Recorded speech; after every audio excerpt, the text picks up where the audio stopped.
Do you have what it takes to beat the best? The trivia legend, Ken Jennings. The historian, Muffy Morocco.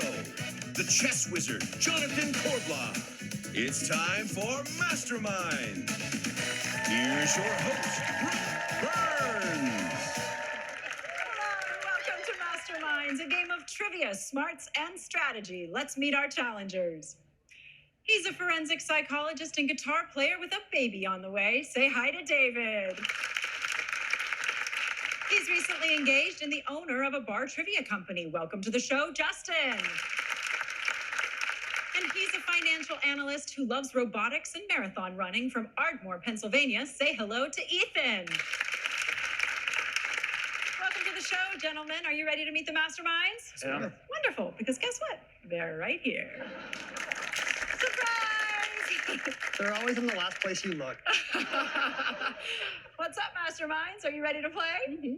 You know, much like Muffy, I also enjoy history. For instance, I know that these guys are about to be history. Oh, good one, Jonathan.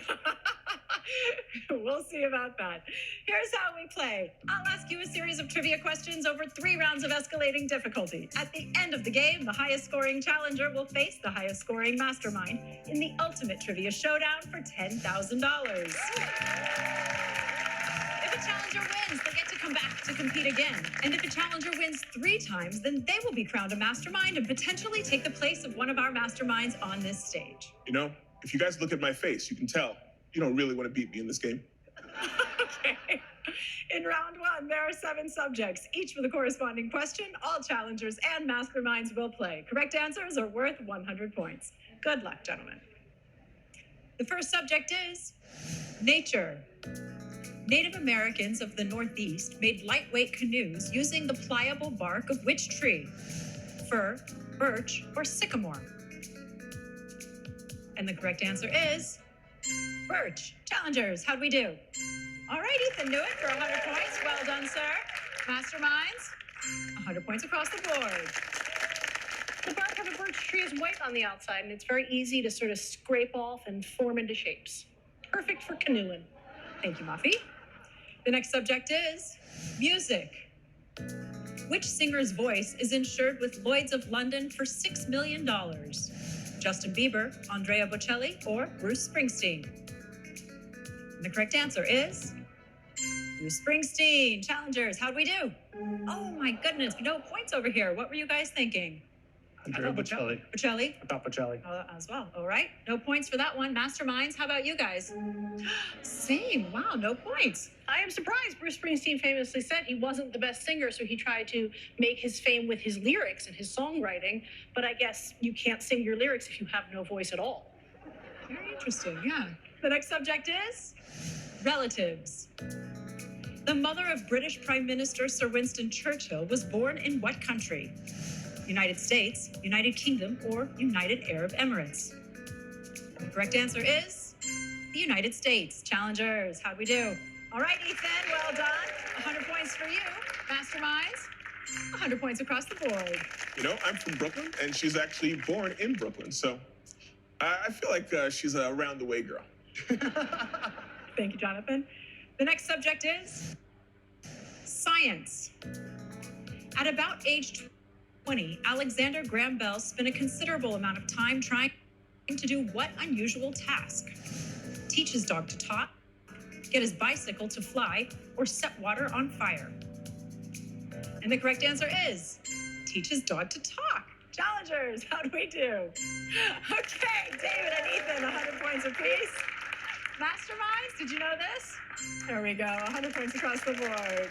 Alexander Graham Bell did a lot of work with the deaf, and as part of his study of mouth shapes and sounds, he was playing with his poor pet dog's face. Oh. It turned out his dog had a very limited vocabulary, I think. The next subject is history. In 1962, the Cuban Missile Crisis was resolved when the United States promised to discreetly withdraw U.S. missiles from which country? Turkey, Poland, or Afghanistan? And the correct answer is Turkey. Challengers. Now we're talking. Okay. You're like, these are the real facts. Give us some history. 100 points across the board. Well done. Masterminds, Ken and Muffy, 100 points apiece. So putting the missiles in Turkey, which is a NATO member, is what set off the crisis. So the USSR responded by putting them in Cuba, and the United States quietly withdrew the missiles from Turkey and didn't tell anybody for like 25 years. The things we don't know. Jonathan especially. I'll take the bird. I'll take the bird. Taking shots. The next subject is vocabulary. If you are a Boniface, where do you most likely work? Farm, hotel, or zoo? The correct answer is hotel. Challengers. That's the way we like it. 100 points across the board. Well done, gentlemen. Masterminds.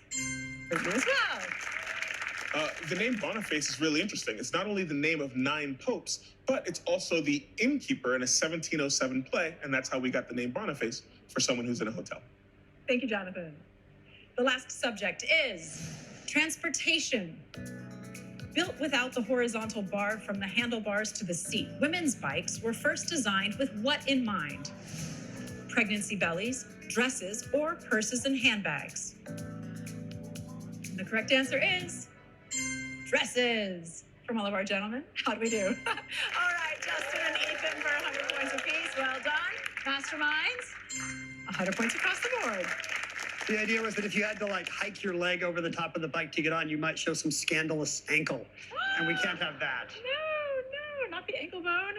All right, that's it for round 1 for our challengers. We've got Ethan in the lead with 600 points. Congratulations, sir.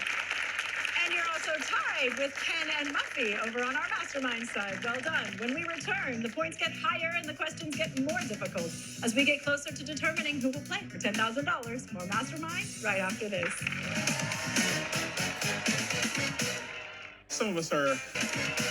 Welcome back to Masterminds. In this round, the first challenger and first mastermind to buzz in will get the chance to answer and build their score. There are 5 subjects, and correct answers are now worth 200 points, but wrong answers will cost you 200 points. At the end of this round, the challenger and the mastermind with the lowest scores will be eliminated. Let's play. The first subject is healthcare. Composed of an inflatable rubber cuff that wraps around the arm, a sphygmomanometer measures what? Ken and Justin are the first to buzz in. All right, Justin, what's your answer? Blood pressure. Blood pressure. Ken? I said blood pressure. Blood pressure as well. The correct answer is blood pressure. Well done, Justin. 200 points added to your score. Ken, 200 points added to yours as well. The difference in pressure is what lets them measure both kinds of blood pressure, the systolic and the diastolic. Thank you, sir. The next subject is sports. With LA short on lakes, the Los Angeles Lakers team name makes sense if you know it moved from what city? Justin and Jonathan are the first to buzz in. Justin, what's your answer? Minneapolis. Minneapolis. Jonathan? Minneapolis. Minneapolis as well. The correct answer is Minneapolis. Go, Well baby. done, Justin. 200 points added to your score. Jonathan, 200 for yours as well. Minnesota's the land of 10,000 lakes. Yes, it is. Thank you, sir. The next subject is products. In the 1960s, L'Oreal introduced Elnet, the first commercially marketed version of what beauty item? Muffy and David are the first to buzz in. David, what's your answer? Lipstick? Lipstick. Muffy? Hairspray? Hairspray? The correct answer is hairspray. David, I'm sorry, 200 points off your score. Muffy, 200 points added to yours. Before hairspray, you'd have to use Brilliantine or some kind of lacquer to keep your hair in place. Thank you, Muffy. The next subject is beverages. In 1898, what did North Carolina pharmacist Caleb Bradham rename the cola he invented, believing it aided digestion? Justin and Muffy are the first to buzz in. Justin, you're on a roll. What's your answer? Dr. Pepper. Dr. Pepper. Muffy, what's your answer? Pepsi. Pepsi. The correct answer is Pepsi Cola. Sorry, Justin, 200 points off your score for that one. Muffy, 200 added for yours. So bad digestion is dyspepsia. So Pepsi would be, I guess, helping good digestion. Thank you, Muffy. It's time for the final question of this round. This question is worth 400 points. This will determine who moves on to the next round. Here is your final subject. The subject is geography. What is the only state capital whose name is exactly 3 words long? Ken and Justin, the first to buzz in. Justin, what's your answer? Sacramento. Sacramento. Ken, Salt Lake City. Salt Lake City. And the correct answer is Salt Lake City. I'm sorry, that's 400 points off your score, Justin, which means that Ethan will be moving on. And yet, we still have a tie between Justin and David with 100 points apiece. So to break that tie, we have to ask you one more question. Here it is. Get ready, gentlemen. What state has the highest rates of both marriage and divorce? David. California. California is your answer. The correct answer is Nevada. Justin, you're lucky. That means you're moving on to the next round with Ethan. You just made it in. David, thank you so much for being here. And on our mastermind side, we're adding 400 points to Ken's score. Well done. It's going to be you and Muffy moving on. We'll see you next time, Jonathan.